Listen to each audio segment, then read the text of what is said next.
আপোনালোকে দেখি বাৰু অনুমান কৰিব পাৰিছেনে এয়া কি ঢেকীয়া আৰু কণী দি মই বনাম ভিডিঅ'টোত আপোনালোকে চাওক কেনেকৈ বনাও আপোনালোকে দেখা পাব প্ৰথমে মই পিয়াজ দি লৈছো তেলত আৰু পিয়াজখিনি ৰঙাকৈ ভাজি লৈছো ভাজি লোৱাৰ পিছত কাটি থোৱা ঢেকীয়াখিনি দি দিছো দি দিয়াৰ পিছত ৰংগুইয়া আৰু নিমখ মই দি পেলাই সংমিশ্ৰণ কৰি লম বনাবলৈ বহুত সহজ বহুত ইজি কচু নহয় খাবলৈ কিন্তু ইমানে টেষ্টি নহয় ক'বই নালাগে গোন্ধতে খাওঁ খাওঁ লাগে আৰু মই বহুত ভাল পাওঁ ল'ৰাটোও ভাল পায় খাই আপোনালোকে যদি বনাই খোৱা নাই কেতিয়াবা খাবৰ যোনে বনাই খাছে বা খাছে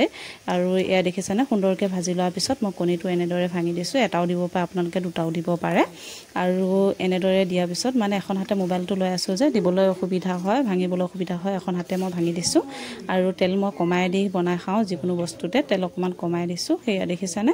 ভাজি লোৱাৰ পিছত আজি এয়া ৰেডি হৈ গ'ল ইমান ধুনীয়া হৈছে নহয় গোন্ধত মানে খাওঁ খাওঁ লাগি গৈছে আৰু আজি মই এনেদৰে বনাই খালোঁ আপোনালোকে খোৱা নাই যদি আৰু বনাই খাব আগলৈ ভিডিঅ'টো চাই থাকিব আজিলৈ ইমান